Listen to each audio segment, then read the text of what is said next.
How about Juventus today, Marco? Your Italian boys? They don't look like an Italian team. The last 2 games, they conceded 3 goals to Inter and now 4 goals to Dortmund. And all of those 8 goals come in the second half. They're not going to keep getting away with this. To be 4-2 in the 87th minute down, the good thing is that they have the spirit, they have the character to come back. That's one thing that Tudor completely understands. He's been at this club, he's won at this club. That's why they kept him in as the coach. Dušan Vlahović scoring goals from the bench. Kenan Yildiz is a superstar. We've talked about him at length, but I don't think that this is sustainable if this is the way that they're going to defend, especially to a Borussia Dortmund side that I think they needed to take care of early on in the match. That just looked like the Vlahovic that was touted around Europe, that everybody was saying, oh, this is one of the best strikers, this is where you pay top dollar for. I think the confidence, I don't know if it was confidence or resurgence, but he had a bit between his teeth today. And I love the way he impacted the game in all facets of it, whether it was assisting, getting goals, or just being dynamic. I just felt like he was an absolute presence and changed the game. And it's credit to him, though, too, because he was kicked out, basically, the whole summer. They were trying to sell him. Nobody wanted to because he has this salary that increases over time. He's making 12 million euros. The coach loves him. Tudor loves him, which is great. But it's more so a contract problem that he's had at the club. He was successful at Fiorentina, right? That's where Juventus signed him from because they saw what he could do. He could score goals in the box. But Fiorentina played largely in transition, in attacking transition. And Juventus, the last 2 games, have played in transition, right? They under Thiago Motta, under Allegri, it was very still, it was slow, they couldn't break down low blocks. Now, we've seen in the last 2 games sort of this crazy end-to-end game, which suits Vlahovic, but obviously hurts the defenders and hurts them on the other end. So like Marco says, it's not sustainable, but we'll see where they go. And they scored 4 against Inter at the weekend. Marco, I mean, how do you weigh up Juventus over this week? Because it was great, wasn't it, against Inter, the hype from the good result. And then today, maybe they would have wanted to beat Dortmund at home, obviously, but surely they've got to be satisfied now with this late drama in the draw. I think any Italian team is never happy when they concede this many goals. They usually take pride in the defending, and Tudor's tried to give this squad a different outlook. If you remember, even years back, he was assistant coach under Pirlo, and he was mad at how pragmatic he was. He said, we need to go forward, but I think there's some sort of balance. It's still very early days for this side.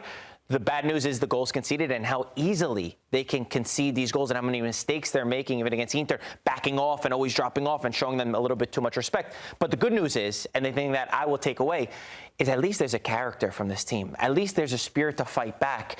They don't want to lose. To be losing this game 4-2 in the 87th minute and to still find a way to not lose and to get a point, that's massive. And he finally has options in attack. That's the other thing. Vlahovic comes in, 4 goals in his last 5 games, 2 goals and 1 assist, and it was massive. He's got Openda. Zegrova came in. He was also dynamic. Jonathan David. So those are the good things, but they still need to sort out their issues in the back. If you follow Juventus and got lucky enough to cover it like we are, you know the Juventus under Allegri was really boring. They would get results and clean sheets. And then under Thiago Motta, somehow it was even more boring because they just passed the ball sideways and backwards, and it was really tough to watch. I went to watch Napoli-Juventus, and I felt like after the game I wanted my money back. And I wanted the other, I didn't pay for my ticket, but I wanted the other people, I wanted the other people that did pay for the ticket to get their money back. It was 0-0, it was terrible. Neither team went for it.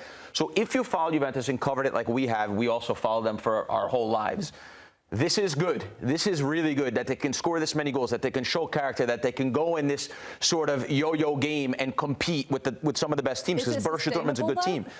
Not sustainable, but again, it's harder to try to create goals and make goals and have this sort of character and fight within the team than it is to defend. So the defending part is easier to fix. So it's good that they have this element. If they can produce now in the attacking third and just not get so deep and defend better and be properly organized, Tudor, obviously a center back himself, will be a much easier fix than what we saw for years under Allegri and Thiago Motta, where it was just really boring. At least you would pay to watch this game, right? You would pay to see their character. You would pay to see the goals. Yildiz has been remarkable. Vlahovic as well looks like a, like a reborn. Nice. So wow, I'm glad that you're on that. That's first Christina Uncle and now Vlahovic. A lot of apologies. But baby steps. Okay. You slept well, didn't you? I slept good. You can tell you slept well, but both of you alluded to the same thing, which is the mentality. I think that has to be the thing that Tudor has to take into next week. I'm talking about the positivities, the goals, the never die attitude. And you asked a question, right? The most important thing, can this be sustainable? I think it can, because confidence breeds mentality, and the mentality then breeds results. And that's what you want. You now know that you're an attacking threat. You now know in the final third you can definitely get not 1, not 2, not 3, but 4 consistently. But then you have options. And of course, you spoke about it. Zegrova coming off today. today, I think, is the brightest spark, because him coming on is just going to lift the whole team, because he is that X factor. He's a difference maker, especially in that final third. And we haven't spoken about Yildiz yet, but I know you're going to want to talk about him all day long. No, he's phenomenal. I mean, you just watch his touches, the simple things that he does. He's one of the best young talents out there.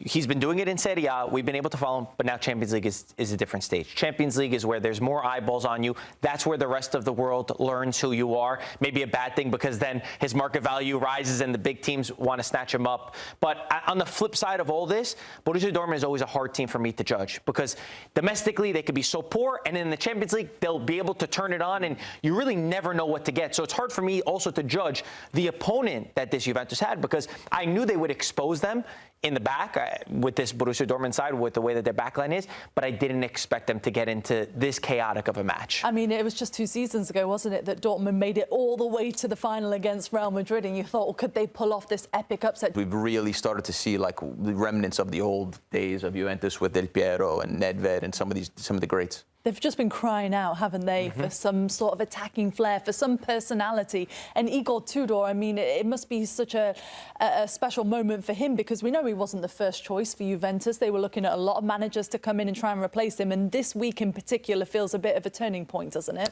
The one thing I did always say with Tudor is, okay, they wanted Antonio Conte. Everybody wanted Antonio Conte.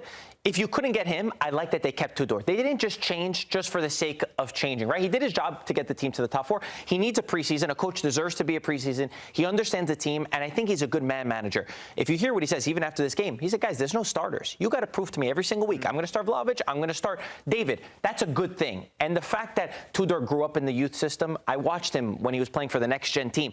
To see this growth is phenomenal, and it's also thanks to Tudor to put him in the right position to succeed. Who would you start, Vlahovic or? I'm a big fan of Jonathan David still. Yeah. I think he just needs time to embed himself. Like, I know both of these two have question marks, and naturally, rightfully so, because the jump from Lille to Juventus is a massive one.